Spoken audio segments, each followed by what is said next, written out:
5 secrets du langage corporel pour gagner le respect de n'importe qui.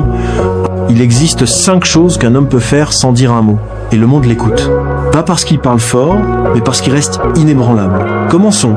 1. La posture immobile, la maîtrise du mouvement, c'est la maîtrise de soi.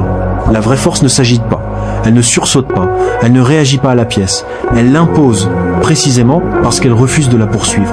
Quand vous entrez dans un espace, que votre corps est immobile, vos épaules alignées, votre regard stable, votre souffle calme, vous parlez le langage du pouvoir.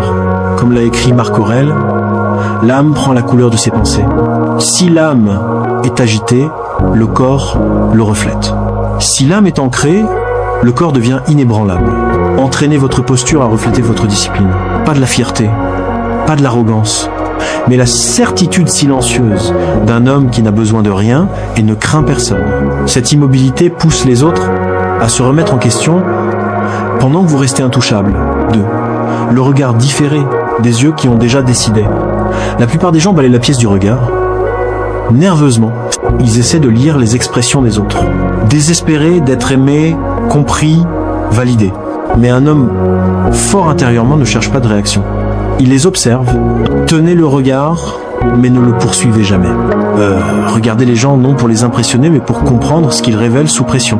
Sénèque a dit, celui qui est brave est libre, et la liberté commence quand vous cessez de chercher la validation dans le regard d'un autre. En étant simplement présent, sans avoir besoin d'être vu, votre regard devient déstabilisant parce qu'il est libéré du désir.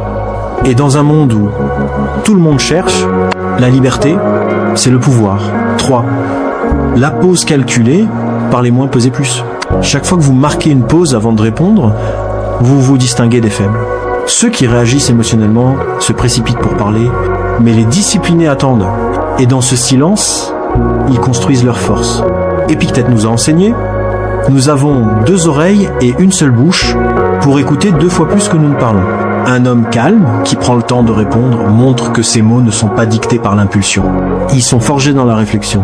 Quand on vous insulte, vous provoque ou vous teste, laissez le silence brûler. Votre pause dit à l'autre, tu ne peux pas me déplacer. Elle déstabilise les insécures et impose le respect à ceux qui comprennent la retenue. Ce simple choix, retenir le bruit, devient une déclaration de puissance. Car dans un monde saturé de bruit, un homme qui sait marquer une pause est un homme qui contrôle le tempo de la pièce. Et ce contrôle, c'est le respect. 4. Maîtrisez votre présence. Laissez votre silence parler plus fort que vos mots. Le respect véritable ne se mendie pas. Il émerge de ceux qui sont ancrés en eux-mêmes. Vous l'avez déjà vu, cet homme qui entre dans une pièce sans dire un mot, et pourtant tout le monde le ressent. Pourquoi ? Parce qu'il ne cherche aucune validation, aucune attention. Il n'a que la maîtrise de lui-même. Marc Aurèle a dit « Ne perdez plus de temps à discuter sur ce qu'est un homme bon. Soyez-le. » Les hommes émotionnellement forts n'affichent pas leur force. Ils l'incarnent. Leur posture n'est pas forcée. Elle est calme. Leur regard n'est pas agressif. Il est concentré. Et leur silence, c'est pas du vide. C'est la puissance contenue. Vous n'avez pas besoin de crier pour être respecté. Vous avez besoin d'alignement entre votre esprit, vos valeurs et vos actions. Dans un monde rempli d'acteurs, soyez l'homme dont la simple présence dit la vérité. 5. Laissez la douleur vous affiner, pas vous définir. Ceux qui gagnent un vrai respect sont ceux qui transforment la souffrance en force. La vie vous trahira. Les gens vous comprendront mal. Certains chercheront à vous humilier, juste pour se sentir supérieurs, mais nous ne plions pas. Nous brûlons et devenons plus tranchants. Épictète nous rappelait, les difficultés révèlent ce que sont les hommes. Laissez-les rire, laissez-les douter, laissez-les partir. Chaque cicatrice que vous portez n'est pas une blessure. C'est une arme, un rappel que vous avez survécu à ce qui voulait vous briser et que vous en êtes sorti avec un plus grand contrôle de vous-même. On ne gagne pas le respect en prétendant être intouchable. On le gagne en montrant que rien d'extérieur ne peut ébranler la forteresse intérieure. Nous ne sommes pas faits par la facilité, nous sommes forgés par le feu. Si ce message a résonné en vous, partagez-le à quelqu'un qui marche lui aussi sur le chemin silencieux de la force.